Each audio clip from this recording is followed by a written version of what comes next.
The following is presented by the Cheeky Bastards.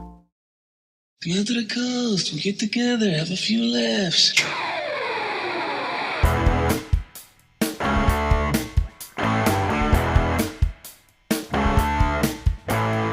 Yippee Ki-Yay Motherfuckers, and welcome to the 8th edition of Dropping a Bruce, the monthly podcast where we watch every single one of Bruce Willis's 40 direct-to-video releases from his acting career to see if he took the role for a paycheck and dropped a deuce, or if in fact he took the role and gave it his all and dropped a Bruce. I'm the notorious Scott K. And from the UK, this is Steve Smith. And together we will be your reluctant captains on this 40-month journey through the lesser-known movies of Mr. Bruce Willis's filmography. This month's stop is the 2016 action thriller Precious Cargo. Bum, bum, bum, yeah. There's cargo, it's precious, and that's all you motherfuckers need to know. Let's do it. It's good.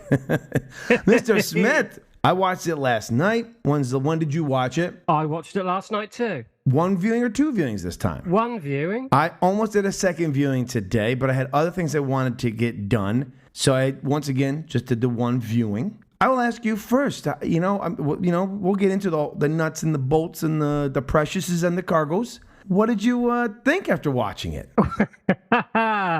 Well, I've got to say, maybe I'll catch hell for this. I had a lot of fun with this one.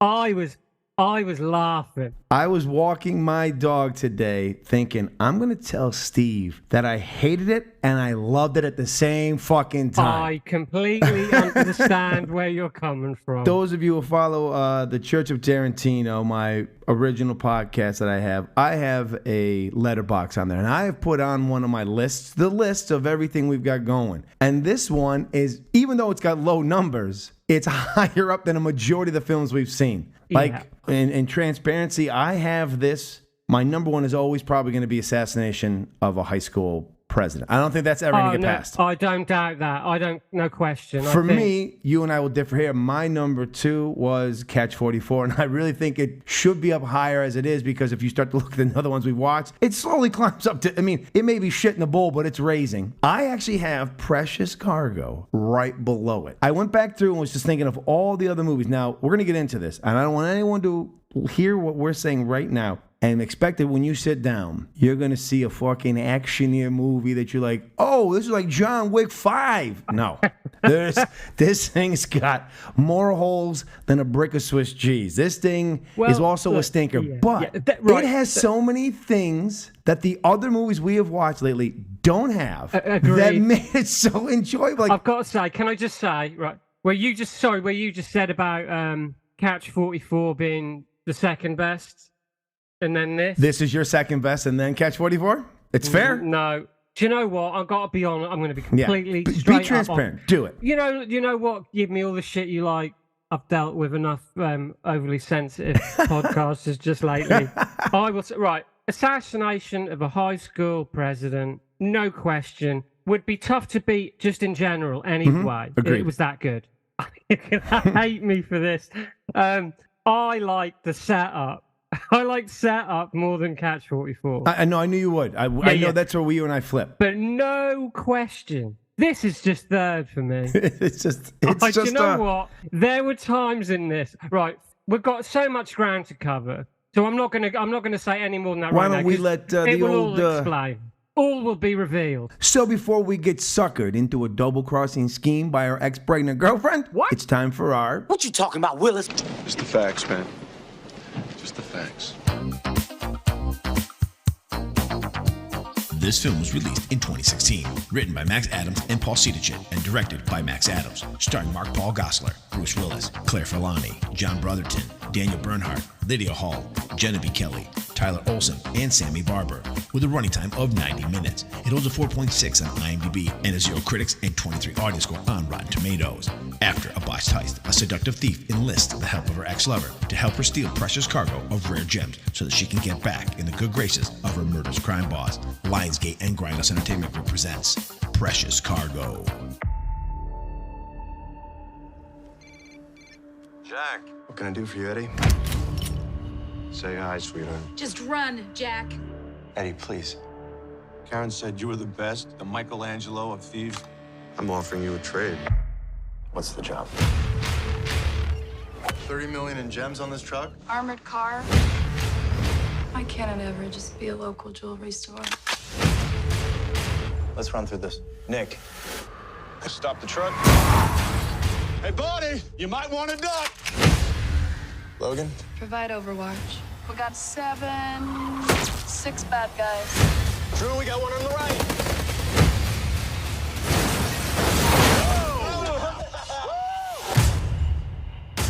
Jack! Let her go. 3, We had a deal. 2, Sometimes things just don't work out. 1. Let's go. This little thing, what is this? A key. And how much is in the safe? $500 million. Want to play games? I'll play games. You're doing a job that I planned. I would put You and your merry band of misfits down. I had him. Don't take it too personal, Jack. Don't kid yourself. It's always personal. Bad guys always have automatic weapons.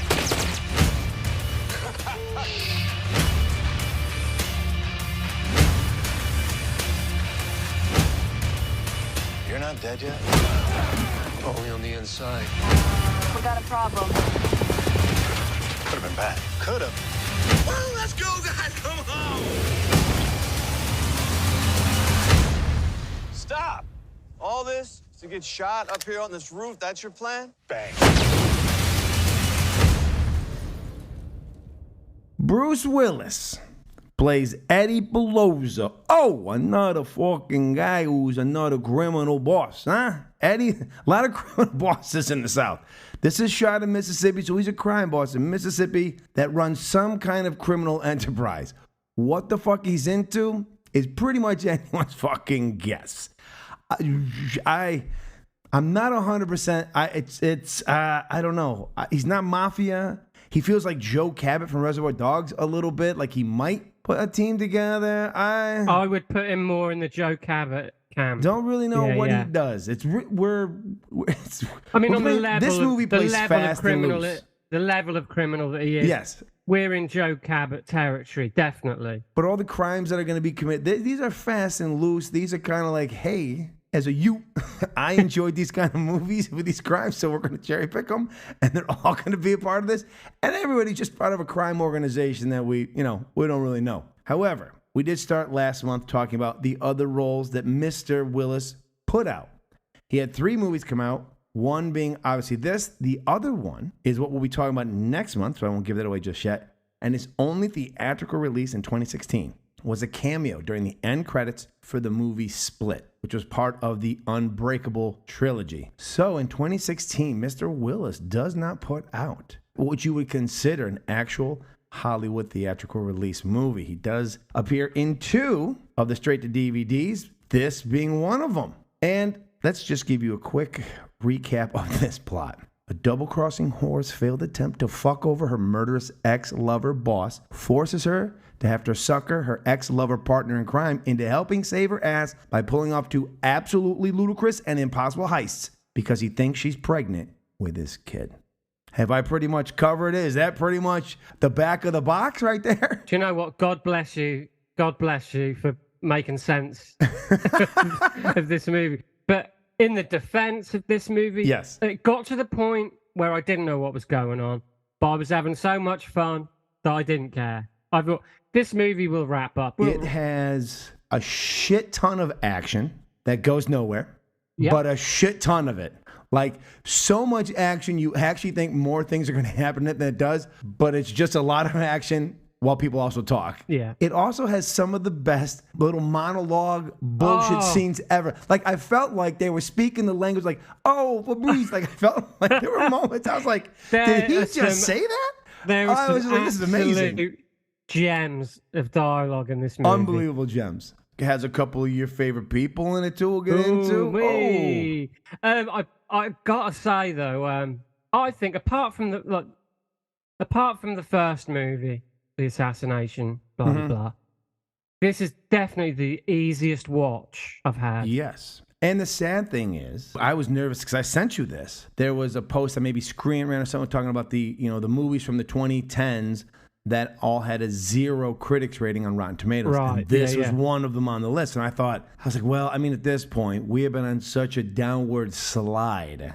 I was like, I mean, This I guess was I'm just, this surprised me. It's a breath of fresh And air. like you said, I said about 2 months ago, I think during Vice, I talked about a movie that came out in 94 with Mr. Nicolas Cage, and it was called Deadfall. That's right. It's an awful, awful movie. Yet, there are some gem moments from him, and there are just things that happen in it that are so ludicrous, so unbelievable. The stuff even Nicolas does, you're mesmerized when it happens.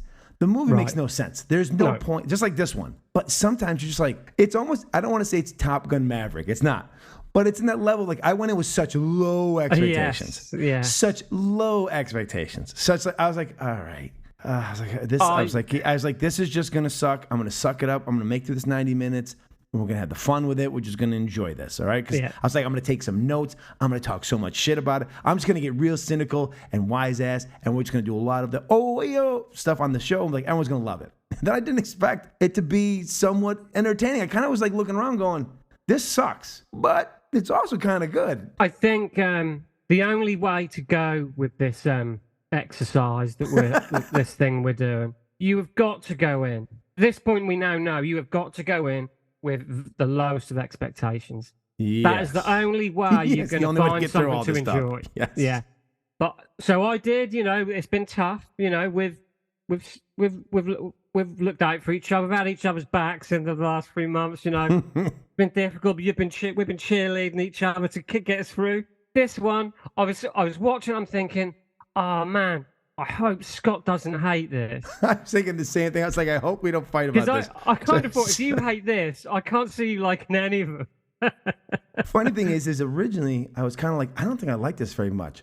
But yet, surprising moments kept happening. And sometimes ridiculous moments. I mean, the whole plot is ridiculous. And we'll get into it in a second. But you know what I think saves the film? 2 things. We've watched a bunch of bullshit action movies. That's what they've been. And we said this in our Vice episode where they could have leaned into B-movie tropes. They could have gone exploitation. Oh. They don't do any of that. None of it. No. Now, this one, I think why you and I enjoy it. Funny thing is, I was going to take a shit on this guy originally because Max Adams, who directs this and wrote this, also was one of the writers from Extraction from a month ago, which is, and to me, still the one of the dumbest movies we've ever watched. It's awful. And yet he does a great job. This is the only movie he directs ever. This is his only directorial this is his only title, yeah. And he wrote this one, and I was like, he definitely, or it could have also been his co-writer. I'm sure I'll butcher his name. Paul see the shit. I don't know. He saw shit. Oh, Paul saw shit. Paul take a shit over Paul here. see the shits over here. Paul's got the shits. Anyways, Paul's got the shits, and Adams here, they're fans of action comedies,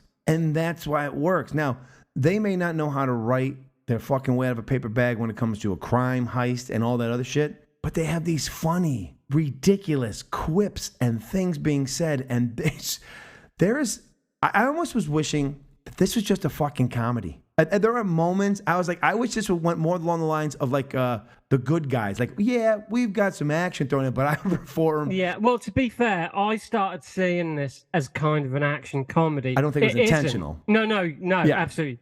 It's not an action comedy. No. But it's lighthearted, at least. Doesn't take itself too seriously. If they had pulled the same punches with the dialogue, with some of the sex and nudity they could have had in this, and actually make the violence seem more than just like you and I going out in the backyard with some blank firing guns and just firing them just to fire them. You know what I mean? Just because it sounds cool. Oh, yeah. This movie could have had some real fucking juice to it. So I started out before I even started watching. I usually go through the IMDb and I try to find some things to pull, some fun tidbits. things, give us some little information. And this film made the equivalent of $107 at the UK box office in its opening weekend, and it was only in 5 theaters. But it only made $107. I think it was 86 pounds. It's not a lot. That's because I went to see it 12 times. And I wrote this down thinking, all right, I'll bring this up. This is the only movie that Max Adams has directed. However, he also has written last month's Extraction, the 2015 straight-to-DVD film Heist, starring Robert De Niro, Jeffrey Dean Morgan, and Dave Bautista. And he wrote the upcoming, and actually by the time you listen to this, folks, it should already be out, Expendables 4. So I went into that going, oh, fuck. He did Extraction. I was like, that was a fucking dumpster fire of a turd. I'm thinking this one's going to be the same. Now, I come out of this film going, I don't know if the action's going to be great in Expendables 4, but there could be some good fucking choice lines coming out of Expendables 4. So I'm kind of like now, it's like I was going to just not even go see it because I don't think Stallone's in it much, and it's really kind of passing out the stadium. And we got our boy. I mean, we literally got a who's who's already been on these episodes. Yeah. You know? No, you're right. As We the new know where you're Expendables. going with that. So I'm like, I'm kind of going to have to go see it just to see if he's written the same kind of clips that we get in this fucking film. I'll always go and see an Expendables movie. I was a fan of all three of the previous ones. They're all very watchable. They're the kind of movies I'll go back to. But this movie, it kind of made me laugh because it's a heist movie, and the production company is called Man-Made Productions, and it's MANN. So I'm like, are they like alluding to Michael Mann here? But apparently no, that Scott Mann is one of the producers. There are 20 producers on this one. We're getting a little lower though. We've cut it in half. Yes, we've dropped our 40 to 30s. We're getting down a bit. Yeah. It did have your favorite CGI production company title. That was like my first real note. It says opens with Steve's favorite CGI production company title. It's that little train. I was like, there it is. I was like, me every time. I'm like, ooh, we're in for it. Yeah, we're in for some real heavy special effects. Oh no, it's the logo. So then we've got, again, a person that in the States, I don't know if this show made it over across the pond, but Saved by the Bell fame, Mark Paul Gosselaar. I know the show. Oh, he was in the that, star. Right? I didn't know that. He was like the star of that show, so he's the star in this. And I thought, okay. And it opens with him like on a beach hitting golf balls into the Gulf of Mexico, because Mississippi's on the Gulf of Mexico. And I'm like, okay. And then all of a sudden, like, these guys roll up and, like, everyone's packing guns on this boardwalk. I'm like, is this Panama? Like, where? This is America. Like, I know we like guns. No one's rolling up to the beach. Anywho, it starts off, you're like, okay, what's this all about? And then our boy who actually had his best role so far. And he's been in I think there's 12 of them he's in. Tyler Olson. We're like, oh, he's here. He's like shooting at him. And the next thing you know, this black gun trader, they're double crossing Paul, and he gets shot in the chest. And down goes Paul. And I thought, wow, we must be doing a flashback from this point now, because I'm like, I know he's the star. Like, I know it's not Bruce. So I'm like, we must be doing a flashback. And then my wife came in and said something to me. And so I'm kind of like, Lucy. And then all of a sudden I turn around and he's back on his feet again. So I had to pause it, scroll back a bit to figure out, wait a minute. Because in my mind, I thought, oh, there's some kind of like time travel movie where he's able to change time. I was like, what? Maybe the pressure's like, maybe this is some kind of watch, turns back time he's got. Like, I'm like, at this point, I'm like, wait a minute. Are we playing with time? No. So he got shot and then he gets back up. And I'm like, there's no blood. And I'm thinking, what the fuck? And then the guy shoots him in the head. And once again, he gets back up. And so the guy looks at his weapon and he changes out the magazine, goes shoot him again. And then Paul says something to Logan, and all of a sudden this fucking dude gets lit up and we get a gunfight. And then we realize that, I was like, this is probably the best opening we've had and the most ridiculous opening we've ever had. Like, I was like, there's parlor tricks going on all over the place, and we're 5 minutes into the film. I thought, well, fuck me. If we're going to keep doing this kind of shit throughout the movie, this might be worth the hour and a half I'm going to sit here for. What ends up happening is, and we only get this once, but it does help a little bit in later in the movie. I guess apparently Paul's people tend to sell weapons to people. They get the money, they give them the weapons. Our guy Tyler Olson is a guy who like finds his way into this group, and he hides out. And right before the exchange, somehow he's able to change everyone's bullets out for blanks. And so when they go to shoot people, they don't get it. Look, I'll tell you right now, folks, if you go into this film thinking you're gonna think, don't. Just know that every other minute it's gonna be something. There's gonna be horrible acting, followed by amazing fucking dialogue scenes, followed by, is this even an action movie? Followed by horrible. It's a roller coaster. There are moments like, I don't know if I'm gonna make it to this film, and then you're like, this may be one of the funniest things I've seen. It does. It redeems itself constantly. I mean, it is a roller coaster. It's like that scene from Dumb and Dumber. Just when I thought you couldn't get any dumber, you totally gonna redeem yourself. So yeah, all I was thinking was, so what? You just kill everyone? If you sell them blanks and when they find out, you kill them. I don't know how you're still alive, because you're just some. It's kind of like, it reminded me of sort of a poor man's Mark Wahlberg a bit. Do you know what I mean? He's kind of like this sort of... But he's good. Like, oh, no, I'm not dissing we the talked guy. about, like, Patrick, what's his name? Jason Patrick. Like, he has been better than most of the leads that we have had in the last 4 to 5 films. Felipe, not a good lead in setup, right? It's awful. He would have been so much better in the setup. He was better than Josh Duhamel. He was better than Jason Patrick. He's all right. Maybe he's not in the same vein as your boy Thomas Jane because he's not going through a whole lot of things. He was better than our boy last month. Like Never he has really Thomas risen Jane. high in the ranks of our part of the people we get leads. No, I wasn't Spectacular. dissing the guy. I just No, I meant know what you mean, though, yeah. he's obviously like what they're aiming for is a kind of like, you know, a bit of a kind of lovable rogue kind of guy, you know. He's not a mean kind of nasty piece of work. He does some shady shit, but he's kind of like, hey, he's a bit fun and He's kind of like a Robin Hood with a heart of gold over here. You know, what are you so gonna you do? can sort of see Hey, him like you can see he's kind of like a Mark Wahlberg sort of type, and he's got this this female sniper pal. Oh, thank God you're probably about to. When she gets done, it's Logan. Her name's Logan. When she gets done shooting people, on this first time, she grabs a cigarette like she's gonna smoke it. You can tell she's never smoked a cigarette before. Never That's in my notes. had a I've got cigarette that. before in her life. I don't think she's ever fired a gun before in her life either. No. But so that we know that she's a badass, because this girl's pretty hot. If you look at her IMDb page, they put this scar on the side of her cheek. Actually, it was such a well-done scar. I had to look up her pictures to see if that was a real scar. Like, I was like, did she actually get cut? And then she has this bullet on a necklace, so we know she's a badass. She means like just in case we didn't know. Yeah, well, I know. In my notes, I put unconvincing sniper chick who can't even smoke a cigarette properly. So we were obviously on the same page there as well.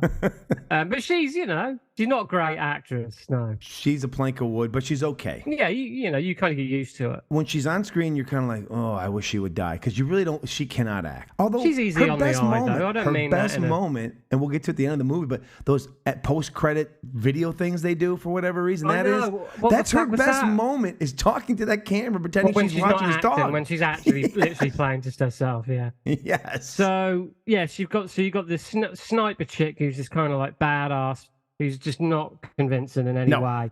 But easy on the eye, you know. And you know what? It doesn't move into the two of them being in a relationship, which I was appreciative of. Because that's usually the thing. Oh, there's a hot chick on a team. One of us is going to bang her. And maybe she's already banged someone else, and that's going to cause team disruption. It's at least that didn't but the happen. guy himself, he's kind of, he spreads it around. Yeah.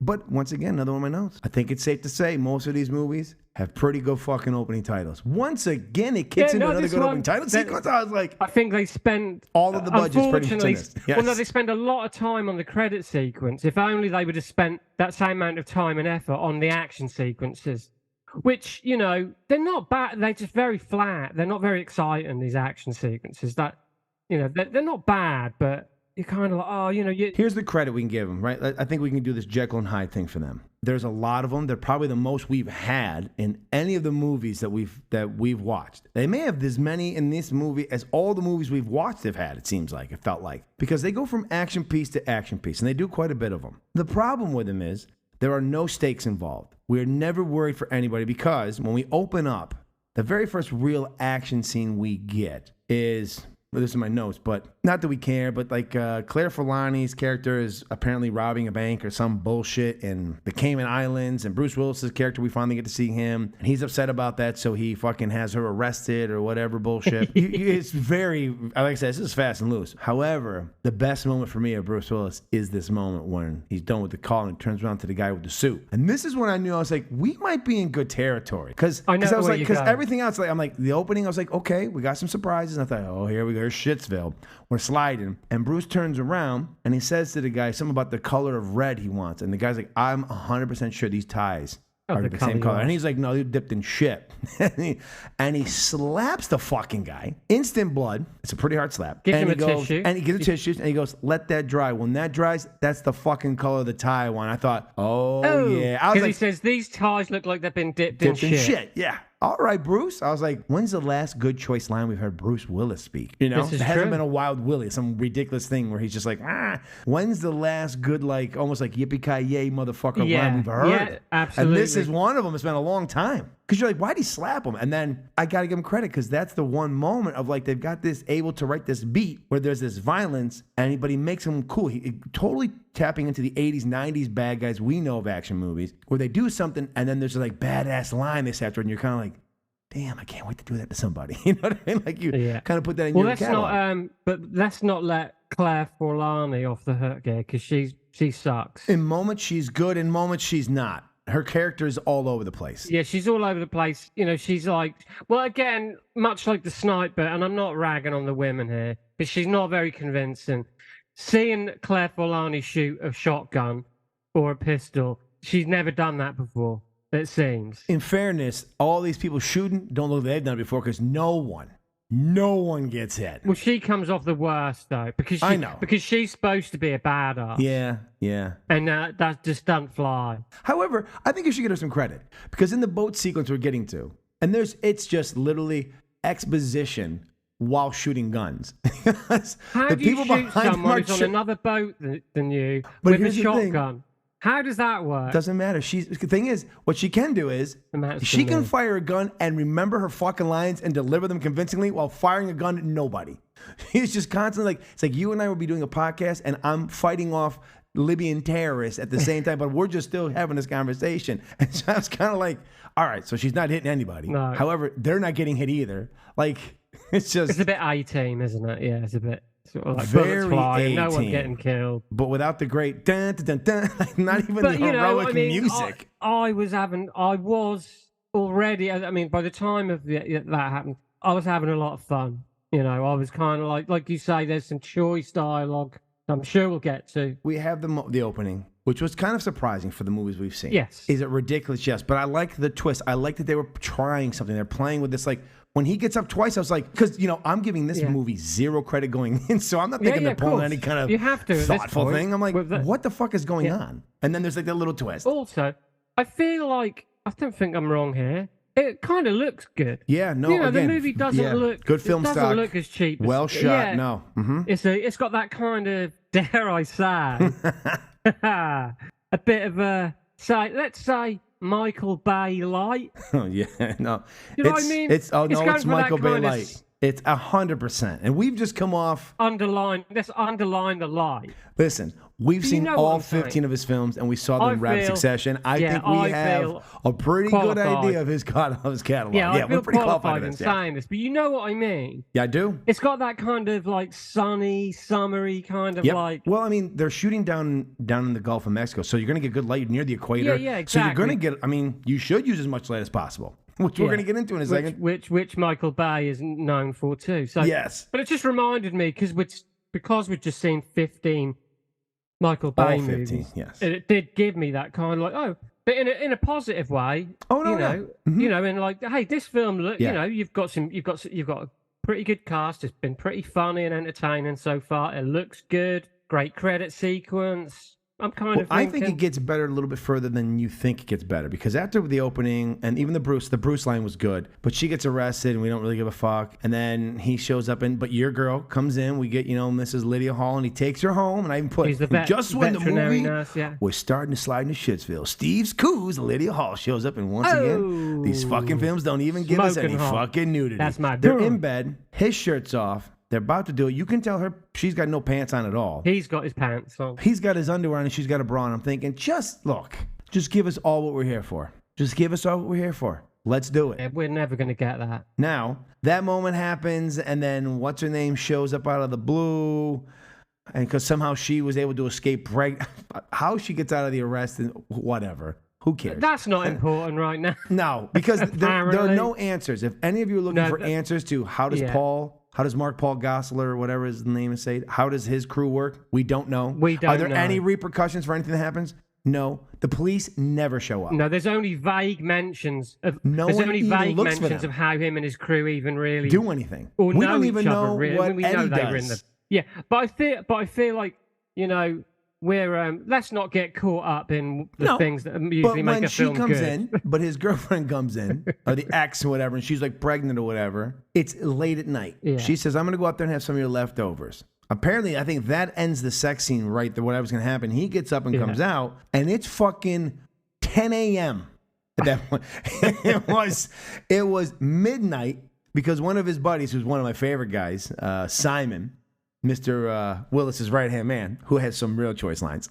He's outside going, they'll be dead by dawn, boss. Don't you worry. I'm thinking, why don't you just go kill, whatever you got. Maybe he's like, I'm going to get some breakfast first. All of a sudden, there's a crew of people showing up outside the house, and it's 10 a.m.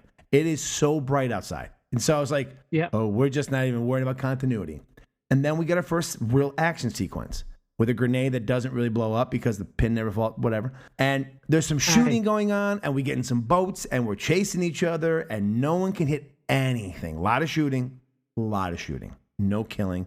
Every once in a while, one guy gets knocked down. And then, as you said, the Michael Bay moment. And this is when I knew, I was like, because at this moment, I had lost the energy from the early part. And I was like, oh, we're just back into Shitsville territory.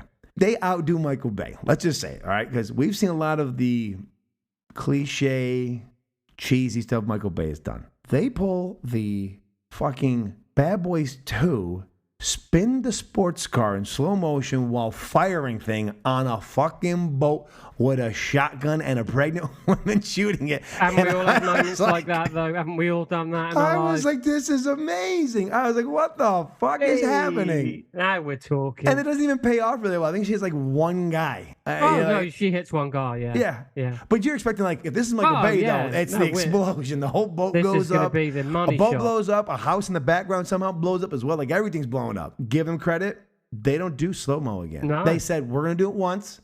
We're going to pay homage to the man himself. Bada bing. One and done. Because that's all the budget But they I had. will say, you know, the grenade with the duct tape to the door so that the pin comes out. That was a pretty cool moment. You know, there was like... Oh, yeah. But it's just, they just don't pay off. Like because they do lots of action, but it's just really like, it feels like little kids running around shooting at each other. You know what I mean? Yeah, Bang, bang, bang. You. If in any other film, I'd be totally with you. But, with this kind of movie... his main man falls in the water. This is where this movie could have been Oscar-worthy, in my opinion. They have hired... look, I'm pretty sure the guy I told you about 2 months ago, the piece of shit who does all these movies, that guy who was on Vanderpumps and had his wife in Vice and seems like a real wannabe Weinstein. Yeah, I know the guy. He has hired probably some softcore porn actresses to sit by this pool in this entranceway. And I'll give them credit. They all... they're pretty smoking, and they've all got they're packing. I'm just saying, they're packing warheads. Is that good? Is that a clean way of saying it? That's the and way. so I'm thinking, That's the way. we got our man Simon walking in, and he's like, where's Eddie? Now, when he says, where's Eddie, I thought this is about to turn into a porno because it sounds like every 1980s, 90s porno that starts. It's always somebody asking a question. I'm in the wrong place. Well, since you're here... I'm supposed to deliver a refrigerator. I live in a tent. Well, since you're here, and one of the girls says something, they're not paying attention to him, and he shoots one of the fucking floats. I was like, oh. And I don't want to give away because it's maybe one of my ones, but he says to that girl, hey, dick breath. When he says that, I was like, we're in. And then he starts saying some other things about if you don't listen to me, I'm going to slap your tits out, your new tits out your ass. We're going to get to that later, I'm sure. At that moment, I was like, oh, my God, Steve and I are going to be fighting over which of these lines we're going to pick. I want this guy. I just want to say, before we get off the subject, the man in question is played by Daniel Bernhardt, who is in the John Wick movies. He's in Logan. He's in Nobody. He's in Extraction 2 and Blood. And he took over the role Van Damme played in Bloodsport. So he was in Bloodsport 2 as well. I loved him. He's fantastic. He's actually part of the whole John Wick stunt crew. He's a big deal, this guy, actually. Well, he has some acting chops. He can act. He's a good-looking guy. He's kind of a big deal in this whole action genre, stunt, martial arts field. Well, it's about time. He's the real deal. I hope he's in deal. some more of ours because he was great. And this is definitely the best performance I've seen him give. Because I've seen him in a lot of stuff. If you look into his filmography, he's done a lot of stuff. But the one scene that you're alluding to that we're going to save for later, you know what? If you think this movie sucks and is a complete piece of shit, this 2-minute sequence is gold. Because it opens the door for a later sequence where this man and wife go at each other. And I will say this. You know what? I don't know how many females listen to this show, and if you do, thank you. Thank you very much. This is definitely a male chauvinistic movie. However, the one wife does bust some balls. But they're threatening ladies quite a bit. There's a lot of ball busting. There is. But if you're not used to that kind of talk, it's funny in the context of what's happening. However, I don't want we're not promoting it, but it was some choice moments. First off, if you've seen any of the movies we've seen lately, and then this happens, you are just blown away. But this is even written. You're like, holy shit, where's this writing been all this time. Absolutely. If you're a fan of 80s, 90s action comedy, you've heard these words. You've heard this stuff. You've heard it said. And it's hilarious. And don't worry, ladies, this one wife, boy, she's a ball buster. Holy She's fuck, fantastic. she rides this guy into the ground. Yeah, she was fantastic too. Yeah, so no, it's kind of like, all right, absolutely. this should make hopefully the ladies happy that No, there's, some, get some back. there's some balance. There's some balance. There's some violence and being it was threatened needed. towards ladies. It was Yeah. needed as well. Oh, yes. You're absolutely yes. right. But don't worry, ladies. None of these guys are going to hurt anybody because we watched the action sequences and nobody got winged. No, but the moment we're talking about, I did think, I was laughing guiltily, I suppose, but I was thinking, man, there's some vibes here. There's some serious vibes of misogyny going on right now. They're pretty unwarranted, really. It kind of comes out of nowhere. The scene in it. He's pissed off the because he scene is just got knocked off the unnecessary. boat, right? No, so he was but trying to it's kill him. He fails. He's asking where's Eddie, and these broads are just giggling and ignoring him. And he's fucking shoots the float, and he's like, he's had it. Now I'm not saying what he Yeah, says but the was right, diatribe he goes but he on has is had completely enough. unnecessary. But I loved it. It's gratuitous as hell, but it was funny as hell too. Well, you know what? Here's the credit. If you're gonna go for it, right? If you're gonna fucking cross the line, which is what we've been asking for, because it's so boring and mundane and nothing. I mean, you're hyping up as some action film, and it's barely two kids wrestling in the yard half the time. And you've got all these hot chicks in there, and one wears a bikini every now and again. Like, you don't even do nudity. Maybe it's because we're kids of the 80s. Everything was still an exploitation. Porky's, everything was something either sexually related or they were looking at violence. It was something in those movies. Even Die Hard had titties in it. How about slasher movies? Every fucking Jason film, if they were having sex and there was titties, they were dying next. You knew things were happening. If you're going to play in this world, if you're going to be a B movie, and the reason you're usually a B movie is you don't have the budget and you don't usually get all the great actors. If you're going to play in this world, and at least this is one of the moments they played in the world of exploitation. They went with some hard language. They went with some funny lines. They said some things and let characters be pieces of shit that we're used to in regular films. They just didn't know how to pull off action sequences because they had plenty of them. And they were long and they were involved. Just that you never once were like, oh, there's some real stakes here. But I appreciated that there were so many of them. It was like once they blow up this house and go after him and this boat sequence happens, it's pretty much long action sequence that nothing really happens in, some kind of funny dialogue interchange, back to another sequence. Like they really started to lean into the buddy cop or the action comedies of the 80s, even though obviously they're not on the same level. Yeah. But No, I mean, the film does have a really good pace to it as well. Yeah. I mean, because we talked about the last two movies being very long, 90-minute movies. A very long 90s. This is 96 minutes, I believe. Yeah. But I felt like that was pretty swift. That moved at a pretty snappy pace. That I was very grateful for. With a very good lead, and I just want to give him credit. He was of all the movies we have seen so far, outside of our first, because we're just not even going to bring that up anymore. No, that's not nothing's even touching it. But the rest of them, right. The only other good interchange we've had was, even though you didn't like it, was Catch 44 had great actors. Maybe not a great show, but there was a really entertaining film with people who could act. We haven't had that in a while. We've had moments of people showing up, but this one really kind of leaned into it. Really. That's a theatrical release cast. Then yes, Catch it was. 44. That never made it for whatever reason. Yeah. No. I mean, I'm sure that was inching towards a theatrical release and just got dropped. Yep. No, I'll give you that. I mean, like we've been back and forth and joked about setup, and I do maintain to this day that you would have had a far more interesting movie if Ryan Phillippe and 50 Cent switch roles. Hell, I would have even taken Paul as a 50 Cent's role, 50 Cent take Felipe's role. Well, whatever, but we got what we got. But within that film, I think if you would have swapped 50 Cent and Ryan Phillippe's roles, you would have... I'm not saying that you can't polish a turd, I know that. But, you would have been on to something a bit more pleasurable and believable. But anyway, so, we've had these kind of situations where, with the actors, Jason Patrick, Thomas Jane, John Cusack, Forrest Whitaker, all these guys in these movies they have elevated things where they can. Mm-hmm. Now in this movie, or this guy, this whatever his name is, Mark, and Mark Paul, that Paul Mark, whatever it is. He is charismatic. Mm-hmm. He's got charisma. He's a bit of a wisecracker. It doesn't matter so much that some of the other actors suck when he's bringing it. Yeah. You know, you're like, well, you know, look, these are all fairly disposable co-stars. You know, but this guy, you know, you got Bruce. You can rely on Bruce. You know, so the villain is Bruce. This guy's not bad. This guy's not bad. You know, you could see him in bigger stuff. I mean, he assembles a crew of ne'er-do-wells, but they're decent crew. Like one guy's I drunk guess they're out of all his guys mind. he was in the He was army okay. with. Yeah. They're all kind of military guys. John Brotherton, the one who has the wife. That sequence between them It's hilarious. is And I must just fantastic. point out, while I can remember, he has got a massive forehead. He does. I was constantly drawn to that, but his wife is hilarious. She is fucking going in on him, just belittling him every way possible. From she wishes she could be fucked by a real man. She's chopping up his phone in a blender because his ex-wife, because he had the audacity to respond to his ex-wife. And I loved how she goes, well, why'd you text her back? He goes, her mother died. And she said something else.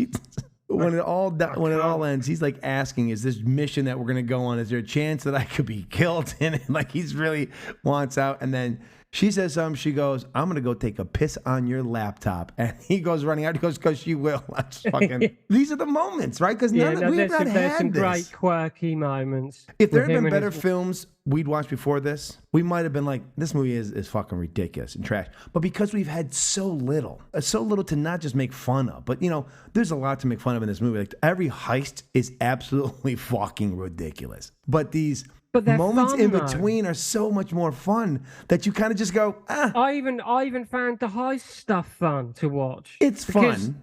They do tell it you quick, why, but though. you're like, I'll tell you why I found them fun. It's because I knew what was going on. With a lot of this stuff that's been going on in these movies, I'm not even sure what was actually... It was so badly filmed, some of it. Yeah. So clumsy. Yeah. I was like, I kind of think I know what's happening. And I really... in a movie as dumb as this, I should know what's happening. Whereas in this movie, it was all fairly kind of... the exposition, everything was fairly well explained to you. However, the credit is they pull a lot of fucking twists on us. Whether we see them coming or not, whether they're breadcrumbs for it, like a lot of good films do, there's a lot of surprise moments. So they have to rob this. She fucks up this bank thing, blah, blah, blah, blah. And then I'll get into a scene later about Bruce that we'll discuss because we'll have a comment on this. But apparently some guy in a team that Bruce has put together, blah, blah, blah, blah.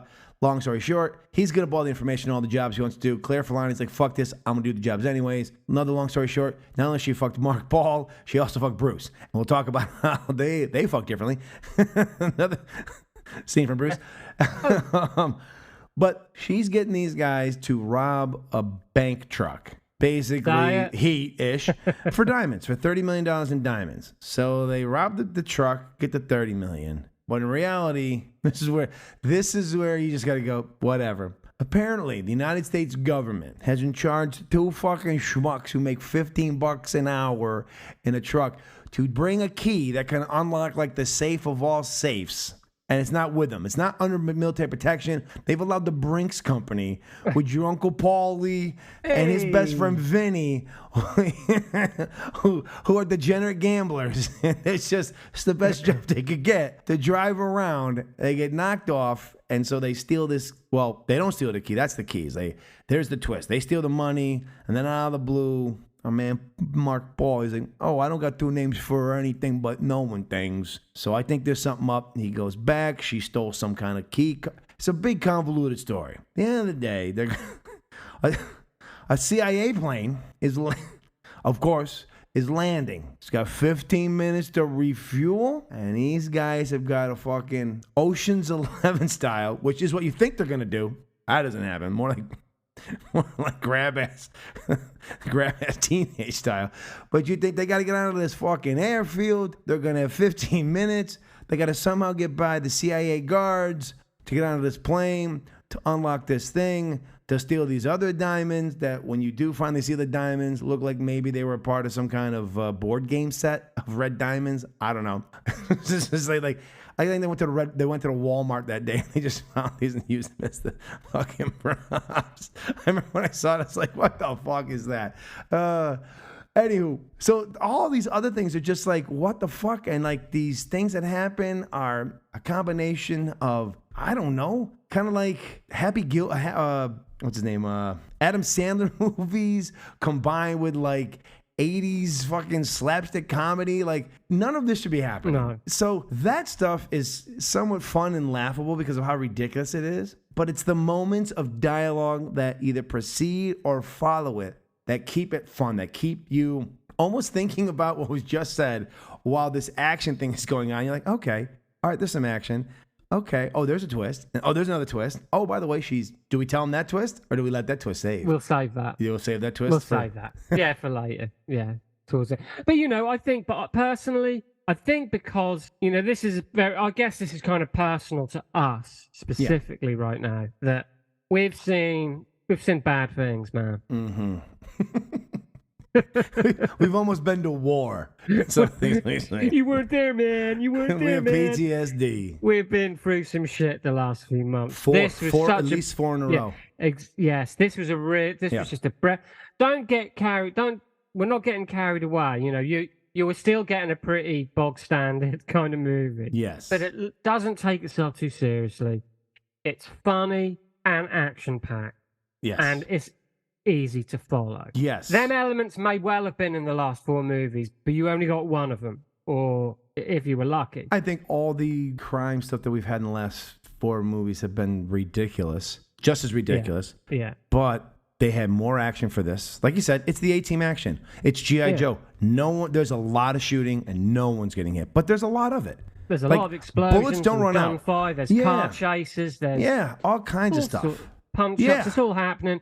But it's all done. I think it's not, it's not exceptional. But like I say, it's filmed in a sense that at least you know what's happening and you know why it's happening. I think if the listeners had been on the same journey we've been, they'd understand also where, holy shit, you're actually excited that there's finally action in the movie. Like, it's been touted as an action movie this whole time, and there's been nothing action about it. But then when it does get moving, it's pretty. I found it pretty. Once it establishes the who's who and you get the setup.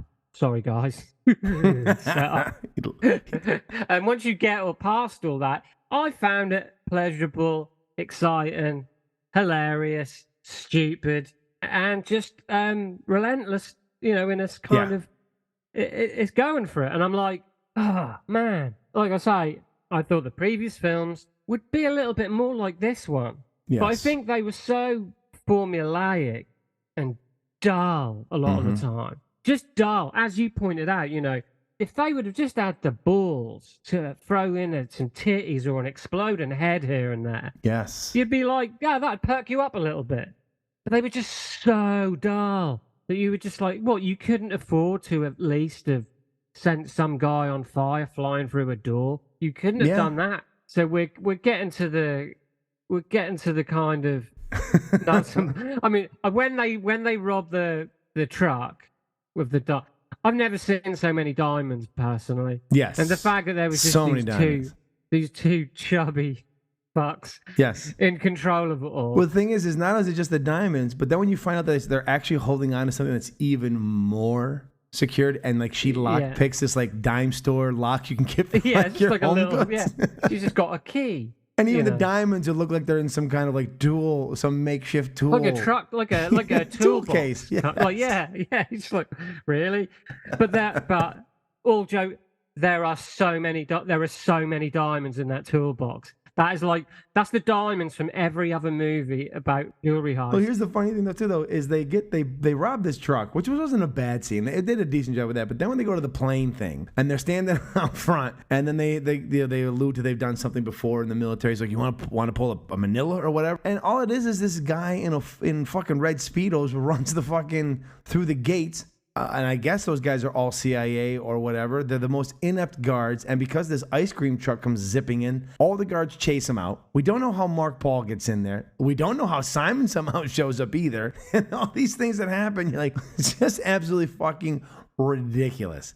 Absolutely ridiculous. But it does end on a pretty fun note. Where it concludes on a rooftop, and you're like, okay, and there was it was some interesting things. Yeah, so really, but don't think too hard into the actual plot, because I'm just telling you, it's fast and loose. My advice is watch at least 2 of the films we've talked about previously, and then watch this. Yeah, just watch the last 2. Watch Extraction and Vice, and then watch this, and you'll be like, or set up and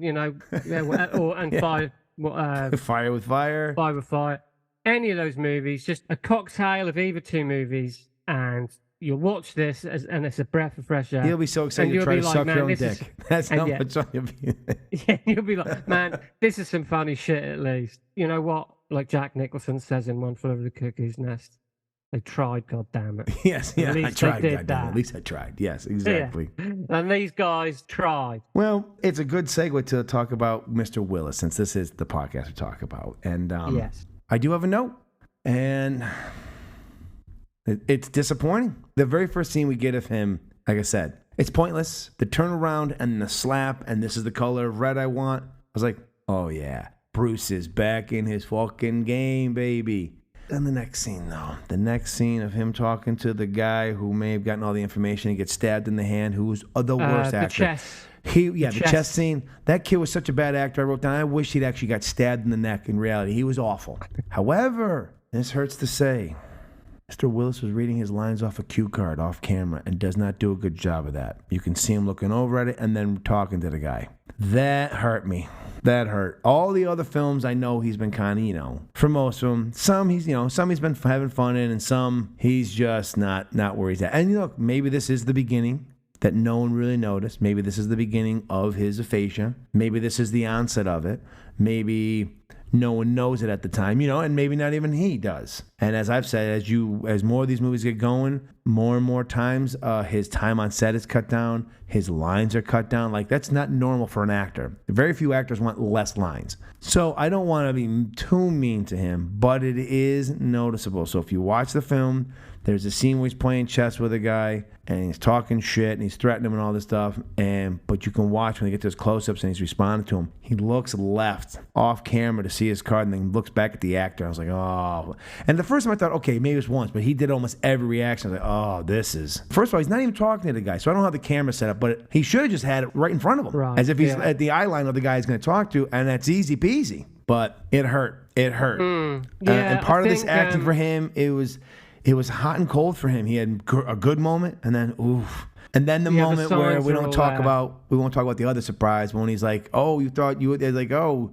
she might like the soft, she likes the rough women, like he's pulling her hair. It's like, oh, another good moment. But then he was like a balloon. 1 minute he's full, next minute he's deflated. Yeah, full, but then deflated.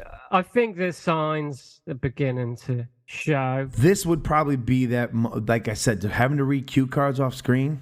Actors do that. Marlon Brando did that. But being so, they're like 2-3 word responses. He has to look over because he can't remember them. That is probably a sign. And again, so I don't want to be mean to him. You know what I mean? I'm not trying to be a dick about it. And so now that we know that he has this aphasia, it's probably a sign. However, if you're the person on set, if you're shooting this, you gotta get a take where he doesn't. Like, even if you have to run a couple of times and or even put a in-ear earpiece, like a music. I will say this. Under normal circumstances, I'd say you're absolutely right. But we are in the world of Cheap Jack movie making here. Yeah. And who knows? Do you know what I'm thinking? Also, in the defense of the filmmakers at this point, I'll give them that. Yeah. Maybe this was just the best take. And you know what? Maybe obviously they don't know what he's got. No, he doesn't know what he's got at this point. We're in the early stages of all this. So we got Bruce Willis. I'm a first-time director. I'm not saying a fucking thing to this guy. Right? That's probably what it is. He's not only a first-time director.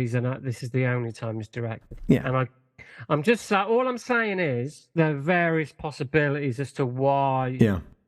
And at this point, because in 2 films' time, I might be saying something completely different. Yeah. But at this point, I'm just going to say, you know what? Maybe, he wasn't there for long, as we know. They hired him for like a day or two. Maybe that was just the best take they had, and they thought, well, we'll get this by people. No one's really going to pick up. I'll give him that right now. But you're right. You're not wrong. You're absolutely not wrong. No, I'm saying they were wrong. They didn't get it by us. Not you and the cheeky bastards. No, you're right. But what I'm saying is that's a possible reason. That's a reason. Right? Yeah. It's not like an excuse. That's a reason. Maybe they only had 3 takes of Bruce Willis. Who fucking knows? The sound may not have come. There could be a lot of reasons why. And they ended up having to use a pretty bogus, like I say, where he looked off camera, or he was meant to do this and did that. We'll have to let it go. I mean, it is what it is. But no, I know what you're saying. You're right. Hopefully, maybe we don't get that so much, or maybe we get it a lot. Yeah. I mean, we maybe dealing with. I've heard people allude to in other reviews. You know, you get the back of Bruce Willis's head for most of his screen time in other films I've heard. But hey, And you know, we have the luxury of knowing this post diagnosis. Yeah. Pre-diagnosis, you start to go, what is this fucking guy doing? You know what I mean? Like, if you don't know what's happening, you start going, what's up with Bruce? No, I mean, this is it. This is the thing. But this is what we're investigating. And I feel like, you know, it's going to get worse. Yeah, it's going to get worse before it gets better, probably. It's going to get worse, but there could potentially be, much like in this movie, things that elevate the movie. Yeah, we're not going to be relying on Bruce to elevate these movies. No. Although, I did, because I enjoyed this, to see what we've got coming up. Our next one is Marauders. Again, from the trailer, looks pretty decent. And then the one I said that we were looking forward to is the Once Upon a Time in Venice. He is the star. Yeah. No, absolutely. But what I'm saying is in a lot of these films, he's going to be in them for 15 minutes. So that's a big ask. Yeah, especially because he does 20, what do we say, 22, 26 in a row? I'm just saying it's a big ask. It's a big ask that he's going to elevate what we've got. But anyway, what'd you think of his performance overall? I mean, I'm not asking we're about to get to the end part. I'm just asking you, what overall, was your, when you're kind of watching, just a throwaway comment. He's not in it much, is he? No. This is a setup territory. He's in it very, but to the filmmaker's credit, you don't notice he's not in it much. No, he's used because they do have a lot of stuff going on that it's okay he's not in it. Yeah, you're okay with him not being in it all the time. Yeah. That's kind of what I'm sort of saying, is that in these future films, maybe there's enough going on that might be in the beginning and the end. And that's... Who knows? But I thought he did a decent enough job. I'll say that now. Don't you fucking do it, woman. Don't you do it. Maybe you should have not texted your ex-wife. Her mother died. I'm not fucking do it. You can die in hell. Oh, hell would be fucking paradise compared to being married to you. Andrew told me about the job. We're not done with our talk. I'm in, man. Yeah, you're in all right. And for a whole new world of hurt. You haven't heard the details. I don't need to. I don't care. As long as it involves Hertzberg, it's gonna make me fuck out of this house for a while. And what the hell's so wrong with our house? This thing fairly dangerous? Sure. It's Jack, right? Yeah. Well, Jack, I miss my life.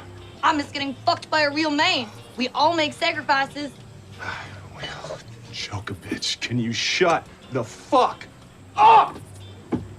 I hope you get shot. Look in my eyes, Jack. Do I look happy to you? I hope you get dick shot. It's this. Every day. The worst kind of shot. You married, Jack? You got kids? Ish. Yeah. Nicholas. It sucks, man. Because everybody's happy except me. Nicholas. Oh, me. I'm just looking for a reason to put a gun back in my hand and a bullet in someone else's brain before I put one in my own. So tell me, are the guys we're going up against, are they bad? Faceless corporation. Oh, that's even better. Nicholas. What? I'm gonna give you crabs. That's it. Pack your shit, take those fucking rat dogs, and get out of my house! One of those dogs is yours, cocksucker. Do I look like I wanted a fucking labradoodle? She's our baby. I'm gonna piss on your laptop. She will. Excuse me. All right, sir. We will start with our favorite scenes, and I have a feeling that some of these are going to be pretty close together. Favorite scene. There are a lot of enjoyable dialogue moments, and that is something we have not said in the last 7 months since the first fucking one. Hell, there's been a couple of occasions I couldn't even think of a good line. The last time I remember being laugh out loud was when Bruce Willis said, "Do I come down to where you work and knock the dick out of your mouth?" The last time I was like, "Oh, okay." This and all the things in this is in that level. Absolutely. So my favorite scene is Simon, who is Bruce's right-hand man. He's just fallen into the water, and he walks up, and he's on this pool deck, and there's these pretty hot ladies sitting there, and he just has had enough, and he starts shit-talking Eddie's whores, and I absolutely loved it. For me, a close second would be the husband and wife fucking just throwdown. The ball-busting throwdown that may or may not have ended with her running into the house and taking a piss on his laptop. But those are some great choice dialogue moments, and the actors in them deserve all the credit. The girls who sat there and just acted pretty, I give them credit for taking the verbal abuse and being able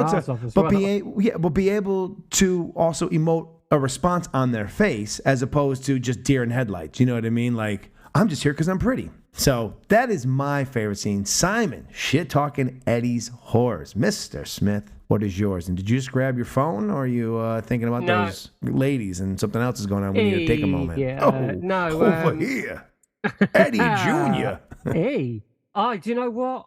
There's a lot. On one hand, it's quite easy to pick a good scene. I was hoping that your girl Lydia was going to be naked, and I was like, so it was not as because much as I know how much. Because I remember telling you she's going to be in more of these, and you got all excited when I was texting you. I was like, as soon as I saw her, I was like, oh, we're getting a sex scene with her? I thought Steve is going to be adding to his collection. I found it easy because there were so many. What I found difficult was which one. Do you know what I mean? I do know what you mean. Usually it's like, well, there's only one fucking decent scene in this movie. That's the this closing one had credits. quite a few. Yeah, well, the last movie was the opening credits. I'm not going to say that this time, though. For me, right, I'm going to have to grab my phone just so I can remember the guy's name. But I don't mean that disrespectfully, really. So, my favourite scene in the movie is where our main character, Mark Paul Gosselaar.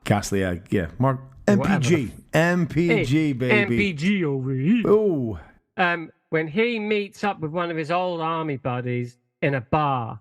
And that guy is an actor called Nick Loeb, who plays a guy called Andrew Herzberg. He's a fucking drunk. Now, it is just to me, it just cracked me up because the guy is such a fucking mess. And he's throwing up, and there's all kinds of What are shit. you guys doing in Thailand? Right, so, there's all this crazy shit going on, and he said to this sniper, so the main character said to his sniper friend, that, I know a guy who can help us.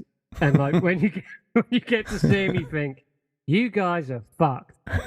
So it's basically an introduction to a character scene. Yeah, we don't realize he's putting together a team. And it's two guys. He's putting together two guys. It's kind of like, he's putting together Oceans 2 or Oceans 3. Oceans 4.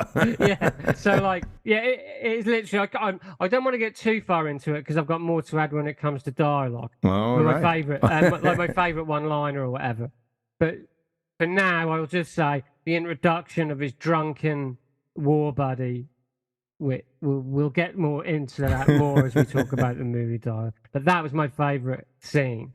As you took I'm not going to say that's be cheap of me to say you took the obvious scene. It's only obvious because it's so fucking good. I picked it because it was the first one out the gate that completely changed my mind in the movie.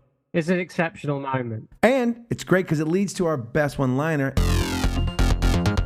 Best one-liner. I have two. One is a surprise, and I left it out. I've got three. Wow. Mine comes from Claire Forlani. When in the morning, they've dropped off, or they get in the boat, or she's getting out of the boat, or whatever, and they've just done this whole big boat chase, and hours, what seems like minutes before, but really in time frame seems like it could have been 8 hours the way they jumped time quickly. She says to Lydia Hall, your girl, your coos. Oh. She goes, I don't know what he ever saw in you. And she says, I gave him a reason to fuck with the lights on. And I thought, whoa, we never get to have ladies say such fucking cool dialogue. That's usually something a guy says. And I was like, fuck yeah, Claire Forlani of fucking Mallrats fame. Hey. Oh, and a Michael Bay tie. She was fucking in the rock. That's right. She's Sean Connery's James daughter. Bond's daughter. But she goes, I gave him a reason to fuck with the lights on. I thought, yeah, that was great. Woo, that's a good line. My second one is Simon is pissed. He's got dumped in the water. He's pissed off. He failed. He's looking for Eddie. I've got it all here. He says, hey, where's Eddie? And these girls just keep laughing. Pulls out his gun and he shoots one of the pool floats. And this one girl goes, what the fuck? And he goes, hey, dick breath. I was like, we're in. And that would remind me of do I come down there and slap the dick out of your mouth? And I think my third, it's not really a line, but my third favorite part is when the girl goes, I'm going to go in there and take a piss on your laptop. And he goes, I had to go. She is going to do it. I just love she will. She will. Oh, when's the last time we had to think about what's our favorite? We literally did I literally could do a fucking gold, silver, and bronze medal for these things. Yeah, some of these movies I didn't even have a line. I was like, I didn't think of anything. But this had a bunch. All right, here we go. Mr. Smith is gonna impart on us some of the great clips. So I've written Simon's whole full thing, the full monologue. Yeah. Sweet. Any actors out there listening to this, up and coming, you take this monologue in with you. I'm telling you, you're going to get hired. Don't do all this Macbeth bullshit. This is the one. Okay, look, this isn't my favorite line though, but I just think the listeners need to hear. Fire it off. Or should I not do it? Oh no, you should do it. Okay. Because let's be honest, probably 98% of the people listening aren't going to watch this fucking movie anyways. Okay. So he says to these whores, he says, ladies, you've got about 2 more years of whoring yourself out before a whole new batch of younger and prettier whores come rolling in through that front door, and all you're going to have to show for it is a closet full of old shoes and a banged up pussy. Now, if I had a vagina and your ass and her fucking tits, I'd be a fucking millionaire. Instead, the good Lord blessed me with a big dick and moral flexibility. That's what he says. Out of nowhere, just a kind of meathead, silent assassin guy comes out and says all of that. And it was just a blessed moment. It was fantastic. But and then he says something else to that girl, too, because he goes, she says something back to him. He goes, if you don't tell me where he is, I'm going to slap those brand new titties right out. So hard already, come right out your ass, something like that. Yeah. But that's when it got violent. I didn't like that so much. I just like... I know. That was some good writing. Hey, where's Fabrizio and Passmore? They need to fucking take some notes here. Listen, that was just a standout moment from the film in general that I think Scott and myself just wanted to share with you. So my favourite line is from the aforementioned scene, where the main character meets his old war buddy Andy, who is in a Hawaiian shirt covered in his own puke, much like you're often been found by your family. After I'm done recording this, you see a blackout. What are you doing in Thailand?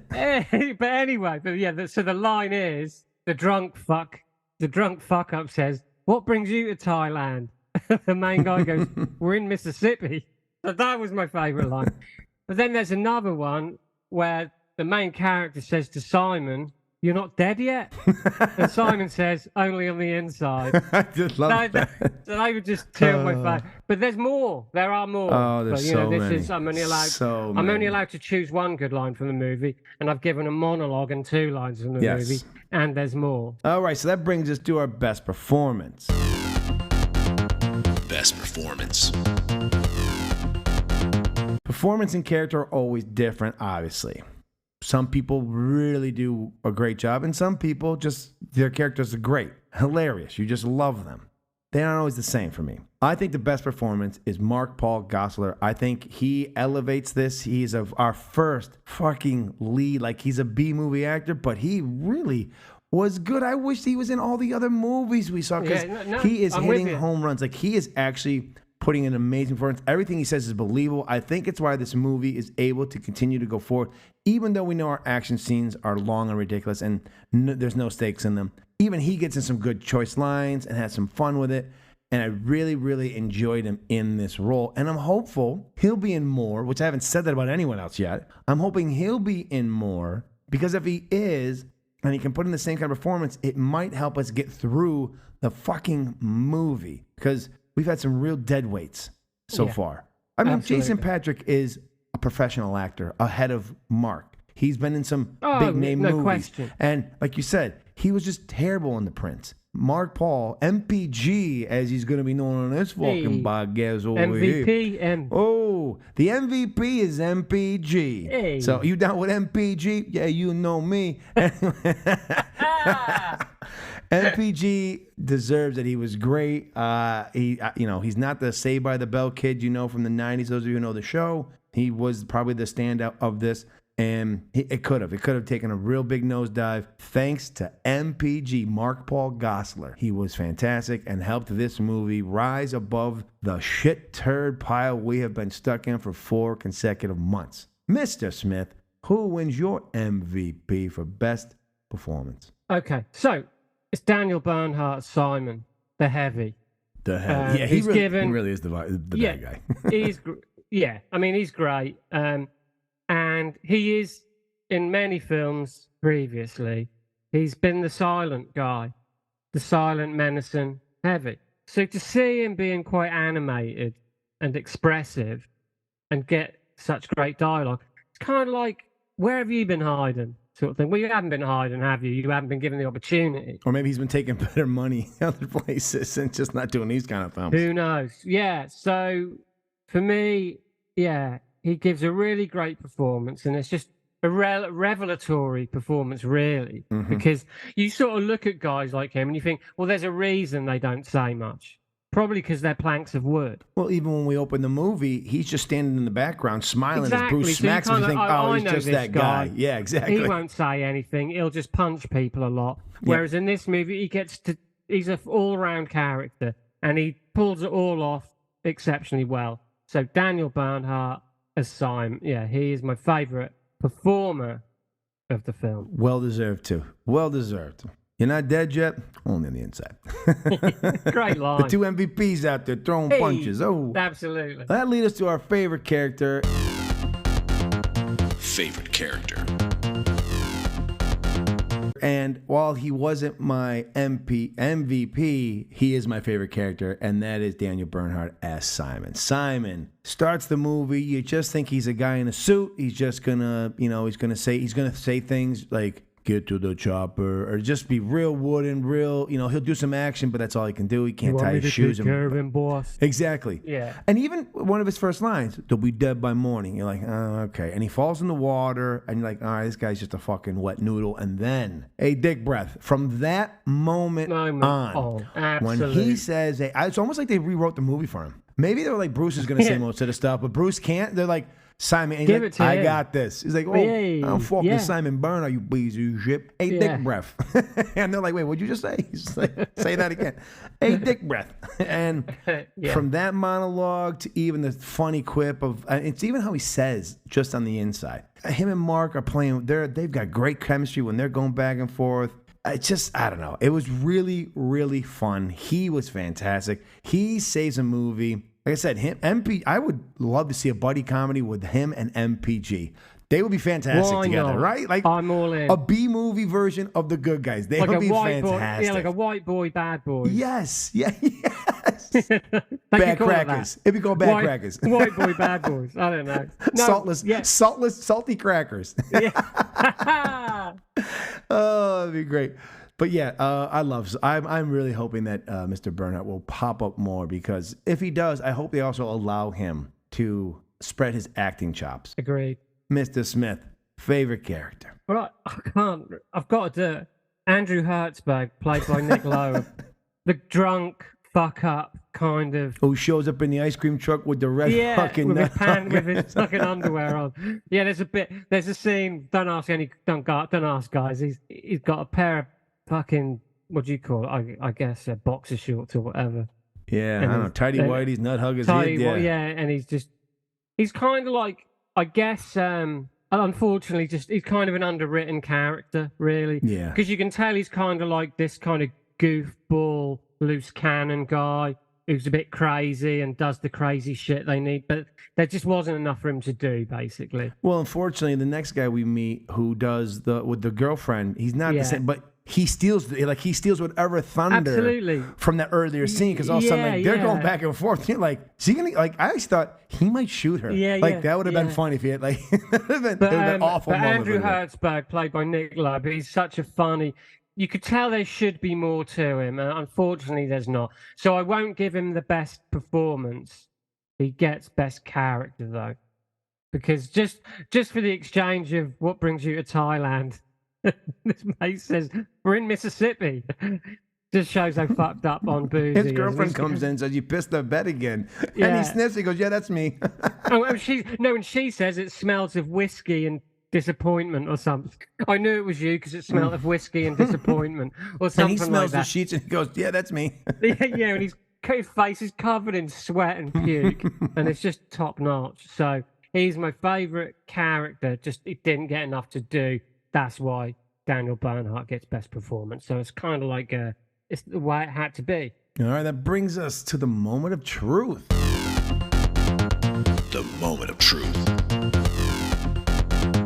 Did Bruce, if you know him well enough, did Mr. Bruce Willis drop a deuce or a Bruce? I feel that I'm going to get some slack for this, because probably some of it is the onset of his mental disorder that at the time of filming, no one knew. He has some good moments in the film. He does. Like, the opening is great, but he is just so and this is probably the other thing. He is so outshined by so many other people in this film, he's forgettable. And I haven't said that about him in other films. Like sometimes in some of the films, you're like, for the setup, it's like, thank God he's back on screen. And unfortunately in this one, his character could have been played by somebody else and it wouldn't have missed a beat. And I fucking hate having to say that. And I feel terrible saying it. But I'm going to be honest too. I can't sugarcoat it. I feel sometimes I've listened back and maybe I was a little too easy on him here and there. And again, I do understand he's probably in the onset of a disease that he doesn't know he has. And I'm sure in the moments that people are on set, they're probably like, this dude's fucking just mailing it and doesn't even care. Because MPG, a guy from Saved by the Bell, is out acting the great Bruce Willis. A guy who's mostly a stunt person is out acting the great Bruce Willis. So for me, unfortunately, I have to be honest, based on the performance, I can't give special consideration for the aphasia because that's just not fair. Because we could from the rest of the way say then all he does is drop a Bruce because he has he had a disease he didn't know about. He still took this role. He didn't know he had the disease at the time, and this is what he gave. And while I won't say he dropped a heavy deuce, it's one of those ones where it's probably just he nipped one off, but he does because he has a few good moments, but a lot of times he is so overshadowed in this film, and that has not happened in the other films. So it's kind of like a deuce, but a floater. Yeah, yeah. He was like, I feel constipated. Oh, but one fell out. He's like, I got one out. He's not sinking. He's not sinking the business. He's not sinking the ship because he has some good moments, some fun, but he is just he's acted off the screen. In my opinion, he when you watch it, most people will be like, oh, no, that's pretty eloquently put, I'd say. Yeah. So unfortunately, I do have to say that he has dropped either his third or fourth deuce at this point for me. He most definitely dropped a deuce. But I'm hopeful because the tone of the films at least moved up. And I know from a trailer I watched, he's a lead coming up soon for us. And so I'm very hopeful that he will once again show the acting chops that have made him the great Bruce Willis that he is. But, Mr. Smith, how say you on this matter? Yes, tricky, really, because he's not in it much. It's another one of them ones where I kind of feel like he didn't really have much to do anyway. But I know what you're saying. Put it this way, it's kind of like, I feel like I wasn't as disappointed in his performance as you were, but I still feel like it's a deuce. He dropped a deuce. He most definitely dropped a deuce. Because everyone else is like, we haven't had to say this before, but everyone else in the film, for the, not everyone, but the major players are so much more memorable, so much more out there. Simon, who's supposed to be his second-hand man, is way better as a villain. All these other people we can recall and remember, and there's a few moments we remember of Bruce. But for the most part, it was one of those movies that when he came back on screen, I was like, oh, that's right, he's in the film. Kind of like John Cusack in The Prince. Like, oh, that's right, I forgot Bruce is in this movie. Yeah, so I'm going to say Bruce dropped a deuce in this one. Although probably I wasn't as disappointed as you are. That's redundant ultimately, though, because we both come to the same conclusion, really. I think just the disappointment is you see how much everyone else is doing. Yeah, no, you're right. He's the one having to pull people, and he didn't. Not in this, no. Yeah. No. Unfortunately. So Bruce dropped the deuce. Now it comes down to, is this movie a Bruce or a deuce? And which is the most important? This is a tough one. This is tough. This is very tough. Because in the grand scheme of movies, this is a shitty movie. However, shitty movies can be fun, and they should be allowed to be fun. I don't think this movie took itself seriously. I think a lot of the movies we have watched before have tried to take themselves seriously and have failed miserably. This movie got great performances out of people we'd never heard of before, people I'd never even seen act before. If someone told me that I was going to enjoy the following names of John Brotherton, Daniel Bernhardt, and Sam Loeb, along with MPG, I would have told you, you're out of your fucking mind. I don't even want to watch that movie. And yet, here I am, laughing joyfully at that. I was surprised by the performances. So, I'm going to give it a Bruce. the fact that I enjoyed the shit out of it. I know overall that setup and stuff, it's a shit movie. I know that most people say this is a deuce, and I get why you would say that. But you haven't also been in the foxhole for the last 4 months watching nothing but shit being dropped on you. And this had action in it. It had really funny dialogue in it and characters coming out of the left field and it being this really wacky A-team wannabe. It's just all over the place.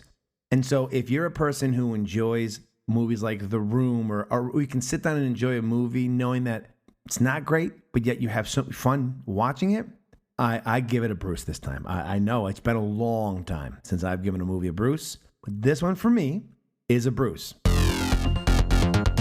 This film was definitely dropped a Bruce.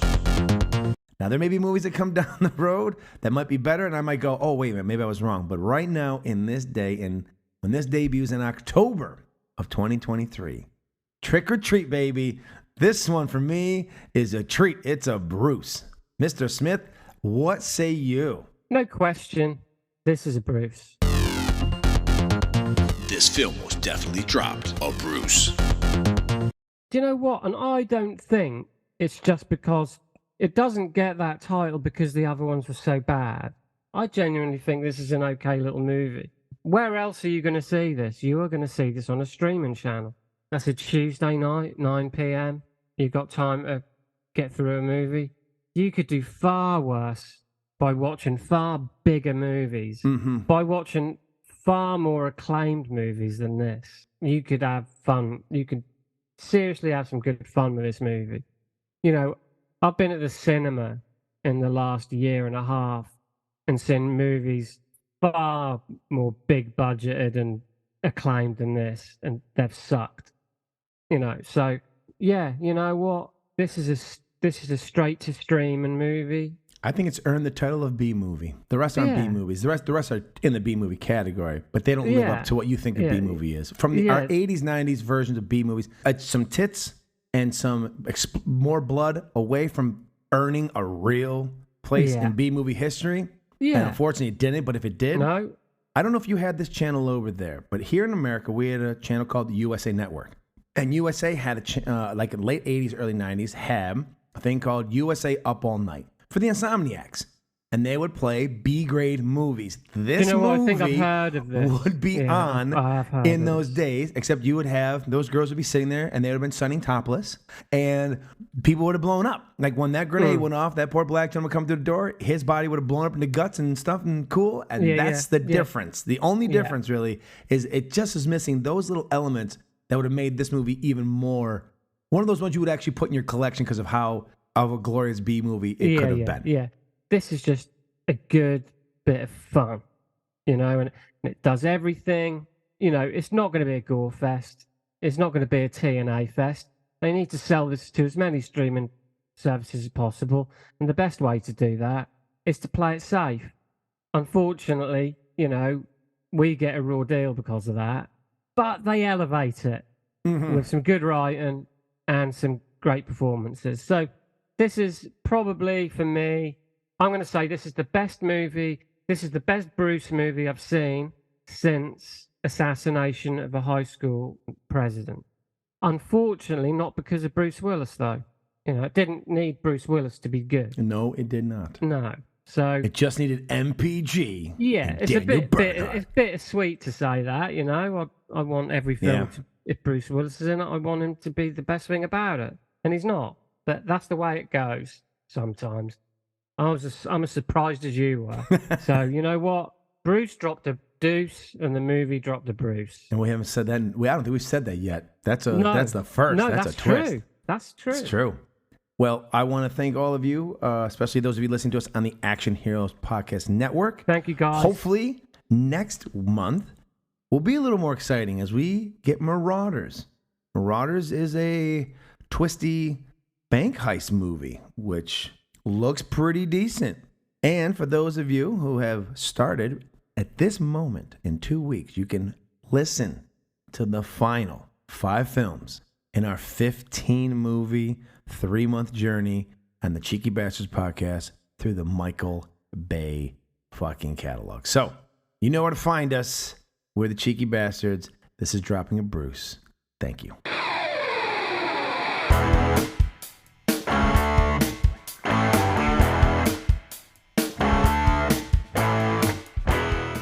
that will do it for our 8th episode. Please feel free to reach out to us on the show's socials, which can be found in the show notes, and tell us what you thought about this film, how you feel about Bruce as an actor, or even to let us know what you think about this podcast. We'd also greatly appreciate it if you'd give our show a like, leave us a review, and follow the podcast on the Last of the Action Heroes Podcast Network, where you can find other amazing shows dedicated to such iconic action stars as Stallone, Lundgren, Van Damme, Schwarzenegger, and Seagal. The link to the network can be found in our show notes. So be sure to check out new episodes of our main show, The Cheeky Bastards Podcast. They drop 2 weeks prior to Dropping a Bruce and are available wherever you get your podcasts, and now also on the Last of the Action Heroes Podcast Network. So won't you please join us again next month as Steve and I will be reviewing Bruce's role in 2016's action thriller, Marauders, to once again see if he dropped a deuce or if he dropped a Bruce. Until then. Yippee Ki-Yay Motherfucker. This has been a Man with an Exceptional Beard production.